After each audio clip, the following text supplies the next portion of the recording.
Malahov ruski stručnjak narodne medicine smatra da nas zglobovi i kosti bole zato što se vremenom u njima nakupe kalcifikati soli koje bi trebalo izbaciti.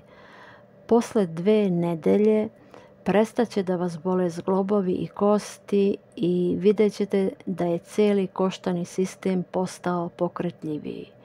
Uveče u 3 decilitra ključale vode stavite 5 grama lovorovog lišća koje je najbolje usitniti, kuvati 5 minuta, skinuti sa šporeta i staviti da odstoji cijelu noć.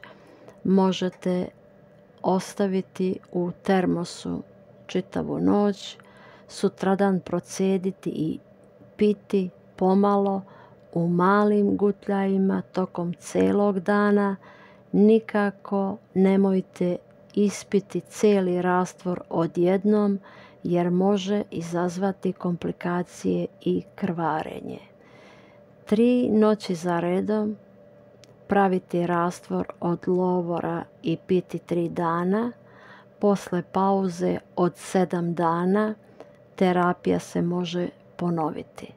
Za hronične bolesti zglobova i kostiju rastvor piti 5 dana.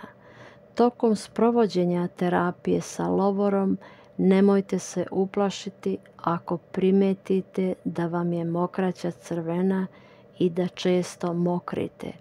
To je uobičajeno budući da soli u organizmu počinju intenzivno da se rastvaraju i tako nadražuju mokraćnu bešiku. Posle 2 nedelje Malahov tvrdi da će prestati da vas bole zglobovi i kosti i da ćete vidjeti da je cijeli koštani sistem postao pokretljiviji. To znači da je liječenje lovorom uspjelo.